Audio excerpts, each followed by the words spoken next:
আমার জামাইয়ের মতো একটা ভদ্র রূপরে নিয়ে তুই যে নোংরা পোস্ট করছিলি। আসসালামু আলাইকুম। আবারও বিয়ে করলেন ভাইরাল নারী উদ্যোক্তা রুবায়েত ফাতিমা তনি। গোল্ডেন নতুন জীবন, এমনটাই এখন ভেসে বেড়াচ্ছে সামাজিক মাধ্যমে। এই ঘটনা আবারও প্রমাণ করে যে জীবন কখনোই এক রেখা নয়, কখনো আলো কখনো অন্ধকার।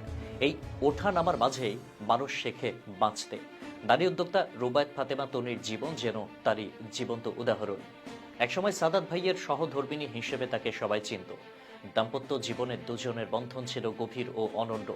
কিন্তু হঠাৎ করে 1 বছর আগে ইন্তেকাল করেন তনির স্বামী শাহাদাত হোসেন সাদাত। আর সেদিন থেকেই যেন ভেঙে গিয়েছিল তনির পৃথিবী। তনি তখন বলেছিলেন, আমি আজীবন মিসেস শাহাদাত হয়ে থাকব। সেদিন তার কথাই ছিল একরাশ কান্না, অগাধ মায়া আর এক ধরনের নিঃশেষ আত্মত্যাগের প্রতিজ্ঞা। কিন্তু সময় যে সবচেয়ে শক্তিশালী চিকিৎসক, ক্ষত গভীর হলেও সময় ধীরে ধীরে সেগুলো শুকিয়ে দেয়। হয়তো সেই সময়ের হাত ধরেই তিনি আজ নতুন জীবনের পথে হাঁটছেন। সম্প্রতি সামাজিক মাধ্যমে ছড়িয়ে পড়েছে কিছু ছবি, যেখানে দেখা যায় রুবায়েত ফাতিমা তনি লন্ডনে জন্মদিন পালন করছেন এক লন্ডন প্রবাসী ব্যক্তি এমডি সিদ্দিকের সঙ্গে। সিদ্দিক নিজেই পোস্টে তাকে তার স্ত্রী বলে পরিচয় দিয়েছেন। মুহূর্তেই খবরটি ভাইরাল হয়ে পড়ে। অনেকে শুভকামনা জানিয়েছেন নবদম্পতিকে, আবার অনেকে আগের প্রতিজ্ঞার প্রসঙ্গ টেনে কটাক্ষ করেছেন। আসলে মানুষের জীবন নিয়ে মানুষেরই কৌতূহল।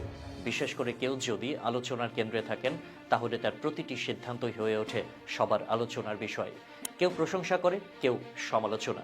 কিন্তু একটা বিষয় সবাই ভুলে যায়, প্রত্যেক মানুষই নিজের জীবনের যাত্রী।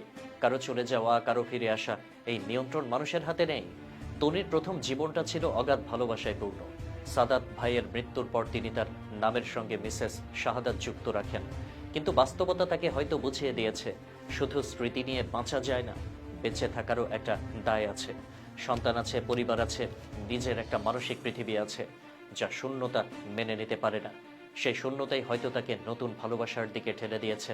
নতুন স্বামী এমডি সিদ্দিকের সঙ্গে তনির সম্পর্ক নিয়ে অনেকে প্রশ্ন তুলেছেন। কেউ বলেছেন জামাই যেতে না যেতেই কেমনে বিয়ে, আবার কেউ বলেছেন আগেই হয়তো সব সেটিং করা ছিল। কিন্তু এসব মন্তব্য হয়তো মানুষের কৌতূহল মেটালেও বাস্তবতার কোনো ব্যাখ্যা দেয় না। জীবনের কঠিন বাস্তবতায় অনেক সময় মানুষ এমন কিছু সিদ্ধান্ত নেয় যা বাইরে থেকে বোঝা যায় না। তনি এখন যে নতুন জীবনে পা রেখেছেন, সেটি ভালোবাসার দ্বিতীয় অধ্যায় বলা চলে। হয়তো তার আগের প্রতিশ্রুতি ভেঙে গিয়েছে, কিন্তু তাতে কি সত্যি কোনো অপরাধ আছে? একজন নারী তার জীবনের নতুন অধ্যায় শুরু করতে পারলে সেটাই তো স্বাভাবিক। সমাজ যদি একজন পুরুষের দ্বিতীয় বিয়েতে তেমন প্রশ্ন না তোলে, তাহলে একজন নারীর সিদ্ধান্তে এত বিতর্ক কেন?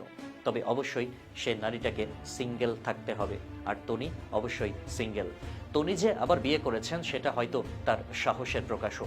কারণ ভালোবাসার মানুষ হারিয়ে আবার কাউকে বিশ্বাস করা সহজ নয়। নিজের ভাঙা হৃদয় আবার খুলে দেওয়া, আবার ভালোবাসায় বিশ্বাস করা, এটিও একরকম পুনর্জন্ম। হয়তো এবার তনির জীবনে শান্তি ফিরে আসবে। হয়তো এই সম্পর্কেই তিনি খুঁজে পাবেন হারিয়ে যাওয়া হাসিটা।